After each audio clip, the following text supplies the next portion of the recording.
안녕하세요. 오늘 하루도 주님의 위로하심과 세임 주심이 여러분의 삶 가운데 임하기를 축복합니다. 오늘 본문은 이사야 37장입니다. 히스기야 왕도 이 말을 듣고 울분을 참지 못하여 자기 옷을 찢고 베옷을 두르고 주님의 성전으로 들어갔다. 그는 국내 대신 엘리야김과 서기관 셈나와 원로 제사장들에게 베옷을 두르게 한 뒤에 이 사람들을 아모스의 아들 예언자 이사야에게 보냈다. 그들은 이사야에게 가서 히스기야 왕의 말씀이라고 하면서 이렇게 말하였다. 오늘은 환난과 징계와 굴욕의 날입니다. 아이를 낳으려 하나 낳을 힘이 없는 산모와도 같습니다. 주 그대의 하나님께서는 랍사게가 한 말을 다 들으셨을 것입니다. 랍사게는 살아계신 하나님을 모욕하려고 그의 상전인 아시리아 왕이 보낸 자입니다. 주 그대의 하나님께서 그가 하는 말을 들으셨으니 그를 심판하실 것입니다. 그대는 여기에 남아있는 우리들이 구원받도록 기도하여 주십시오. 히스기야 왕의 신하들이 이사야에게 가서 이렇게 말하니 이사야가 그들에게 대답하였다. 그대들의 왕에게 이렇게 전하십시오. 주님께서 이렇게 말씀하십니다. 아시리아 왕의 부하들이 나를 모욕하는 말을 네가 들었다고 하여 그렇게 두려워하지 말아라. 내가 그에게 한 영을 내려보내어 그가 뜬 소문을 듣고 자기 나라로 돌아가게 할 것이며 거기에서 칼에 맞아 죽게 할 것이다. 랍사게는 자기 왕이 라기스를 떠났다는 소식을 듣고 후퇴하여 림나를 치고 있는 아시리아 왕과 합세하였다. 그때 아시리아 왕은 에티오피아 왕 디르하가가 자기와 싸우려고 출전하였다는 말을 들었다. 그는 이 말을 듣고 히스기야에게 사신들을 보내어 이렇게 말하였다. 우리의 임금님께서 유다 임금 히스기야에게 이렇게 전하라고 하셨습니다. 네가 의지하는 너희 하나님께서 예루살렘을 아시리아 왕의 손에 넘어가게 하시 않으실 것이라고 하여도 너는 그 말에 속지 말아라. 너는 아시리아 왕들이 다른 모든 나라를 멸하려고 어떻게 하였는지 잘 들었을 것이다. 그런데 너만은 구원받을 것이라고 믿느냐? 나의 선왕들이 멸망시킨 고산과 하란과 레셋과 들라살에 있는 에덴족을 그 민족들의 신들이 구하여낼 수 있었느냐? 하마세 왕, 아르바셋 왕, 스발와임 도성의 왕, 그리고 헤나 왕과 이와 왕들이 모두 어디로 갔느냐? 히스기야는 사신들에게서 이 편지를 받아 읽었다. 그런 다음에 주님의 성전으로 올라가서 주님 앞에 편지를 펴놓은 뒤에 주님께 기도하였다. 그룹들 위에 계시는 이스라엘 하나님 만군의 주님, 주님만이 이 세상의 모든 나라를 다스리시는 오직 한 분뿐이신 하나님이시며 하늘과 땅을 만드신 분이십니다. 주님 귀를 기울여 들어주십시오. 주님 눈여겨 보아주십시오. 살아계신 하나님을 모욕하는 말을 전한 저 사네립의 망언을 잊지 마십시오.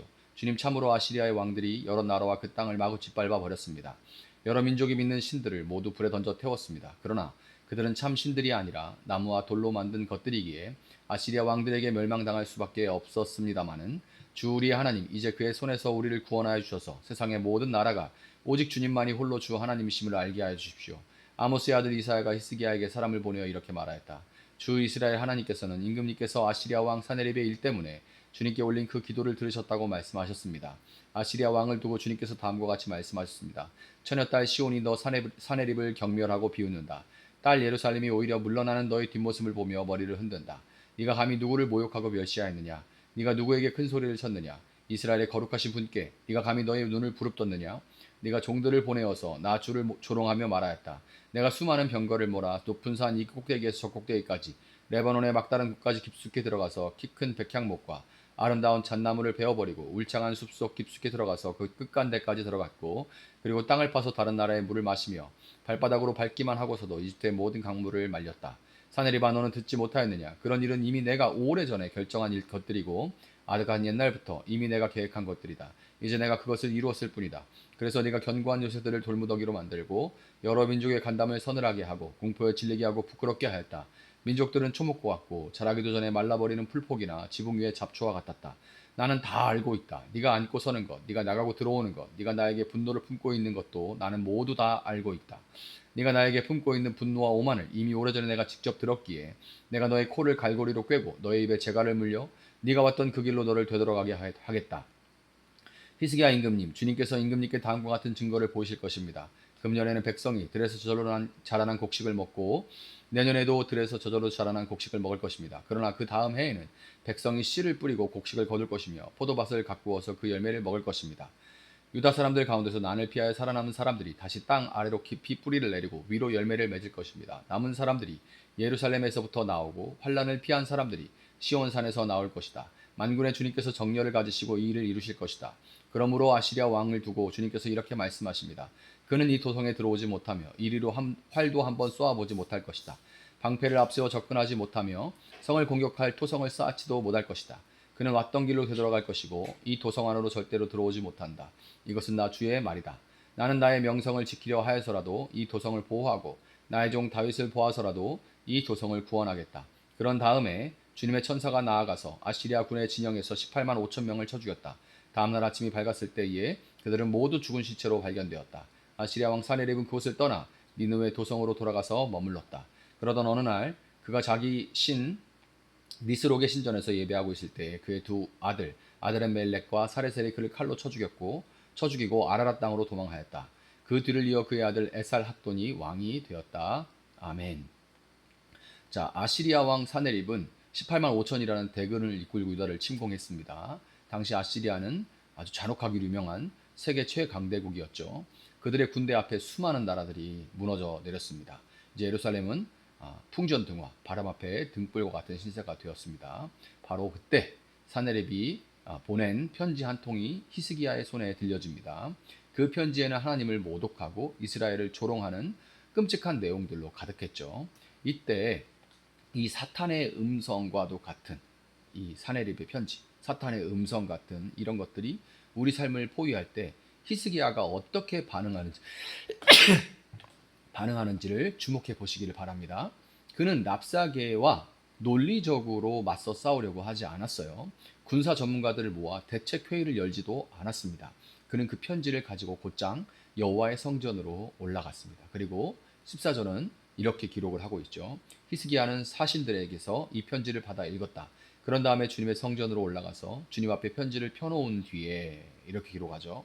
이 장면은 우리에게 영적 싸움의 가장 중요한 첫 단계를 보여주고 있어요. 바로 방향 전환입니다. 문제와 씨름하는 것을 멈추고 문제를 들고 하나님께 나아가는 것. 이것이 방향 전환, 첫 걸음이죠. 사탄은 우리가 문제 자체에 매몰되기를 원합니다. 받은 편지의 내용을 곱씹고 또 곱씹으면서 절망하고 낙담하기를 바랍니다. 그러나 히스기야는 그 편지를, 사람의 소리를 더 이상 묵상하지 않았어요. 그는 그 편지를 가지고 하나님 앞으로 나아갔습니다. 세상의 소리를 듣던 자리에서 하나님의 음성을 듣는 자리로 옮겨간 거예요. 이것이 바로 기도의 시작입니다. 기도는 단순히 나의 필요를 아뢰는 행위 이전에 나의 시선과 방향을 세상에서 하나님께로 돌리는 결단입니다. 우리에게 닥친 문제, 우리를 두렵게 하는 그 사내립의 편지를 끌어안고 전전긍긍하는 것이 아니라 그것을 있는 그대로 하나님 앞에 가지고 나아가는 것. 이것이 믿음의 첫걸음인 것입니다. 히스기야는 성전에 올라가서 그 편지를 하나님 앞에 펴놓았다. 이렇게 성경이 기록하고 있죠. 펴놓았다. 이 행동이 참 놀라운 신앙 고백이 여기 담겨 있어요. 그는 하나님을 저 멀리 하늘에 계신 추상적인 존재나 우리의 사정을 잘 모르는 무심한 신으로 대했던 것이 아닙니다. 그는 지금 이 편지를 읽고 분노하고 마음 아파하실 인격적인 하나님 앞에 나아갔던 거예요. 마치 억울한 일을 당한 아들이 아버지에게 달려가서 편지를 보여주면서 아버지, 저 사람들이 아버지에 대해서 이렇게 말해요. 이것 좀 보세요. 이렇게 일러 바치는 것처럼 히스기야는 하나님을 자신의 아버지로, 왕으로 모든 것을 아시고 느끼시는 인격적인 하나님으로 대했습니다. 하나님이 히스기야를 인격적으로 먼저 대하신 것처럼 히스기야 역시 하나님을 인격적으로 대한 것입니다. 그의 기도의 내용을 한번 보시기 바랍니다. 16절에서 그는 먼저 하나님이 어떤 분이신지를 선포합니다. 그룹들 위에 계시는 이스라엘 하나님, 만군의 주님, 주님만이 이 세상의 모든 나라를 다스리시는 오직 한 분뿐이신 하나님이시며 하늘과 땅을 만드신 분이십니다. 자, 그는 문제의 크기에 압도당하지 않고 문제보다 크신 하나님을 먼저 바라보았습니다.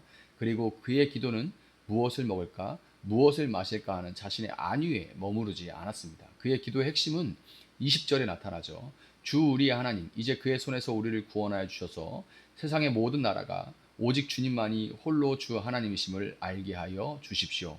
이것은 예수님께서 가르쳐 주신 기도의 정신과 정확하게 일치합니다. 하늘에 계신 우리 아버지여, 이름이 거룩히 여김을 받으시며 나라의 임하옵시며 뜻이 하늘에서 이룬 것 같이 땅에서도 이루어지이다. 히스기야의 기도는 나의 구원을 넘어서 하나님의 영광을 향하고 있었습니다. 나의 생존을 넘어서 하나님의 이름이 온 땅에 선포되기를 갈망하는 그런 기도였던 거예요.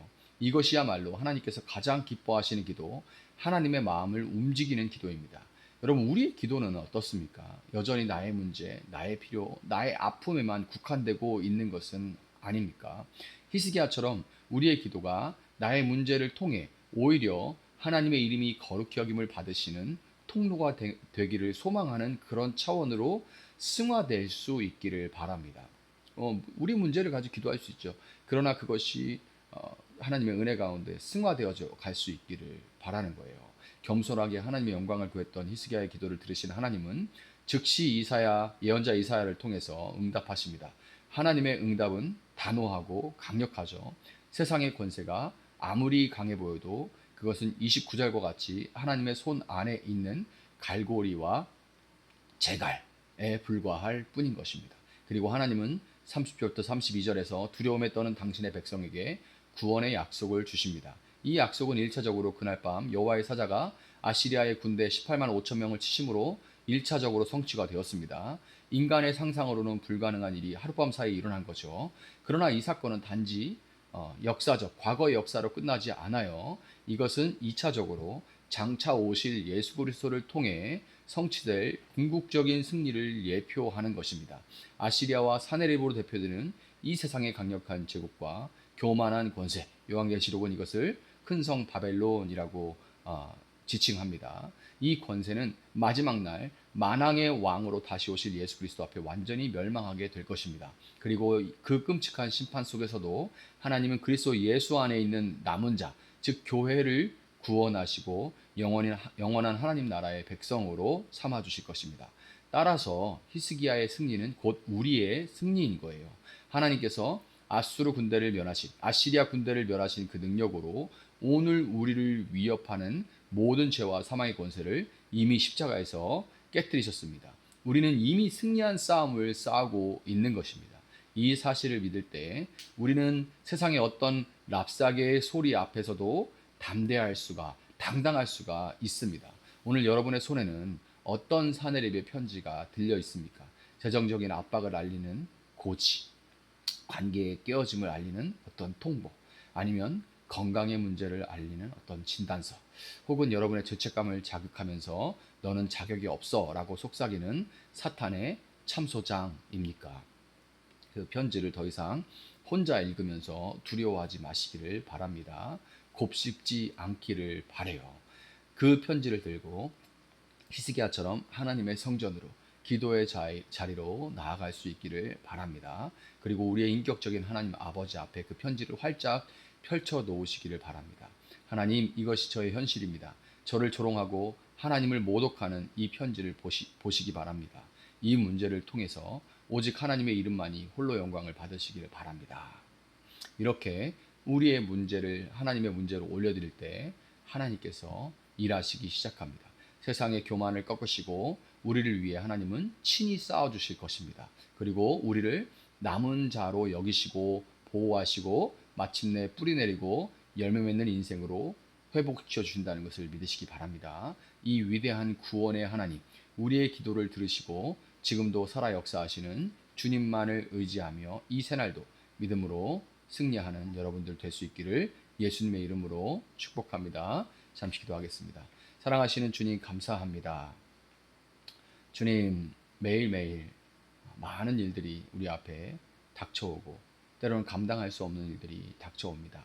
주님, 사람이 했던 어떤 상처되는 말들, 또 어떤 표정들, 또 우리에게 날아오는 여러 가지 메시지들 가운데 주님, 우리는 그것들을 곱씹고 또 곱씹으면서 그 상처를 후벼파는 일들을 자주 합니다. 그리고 두려움과 걱정에 사로잡힐 때도 참 많습니다. 일어나지도 않을 많은 걱정과 염려들로 우리의 마음을 무너뜨릴 때도 참 많습니다. 주님, 하루에도 숱하게 찾아오는 이 사내립의 편지, 랍사계의 조롱 앞에, 그러나 하나님, 이것을 듣고 묵상하는 것이 아니라 하나님의 말씀을 묵상하고 하나님의 약속을 믿고 하나님 앞에 엎드릴 수 있는 우리가 되어줄 수 있도록 주님 도와주셔서 세상이 강하지만 그보다 더 크신 하나님을 경험하며 살아갈 수 있는 우리가 되게 하시고, 우리의 기도가 또한 우리의 문제에서 비록 시작하지만 그러나 하나님으로 승화시켜 나갈 수 있도록, 하나님의 나라로 승화시켜 나갈 수 있는 믿음의 지경을 허락하여 주시기를 원합니다.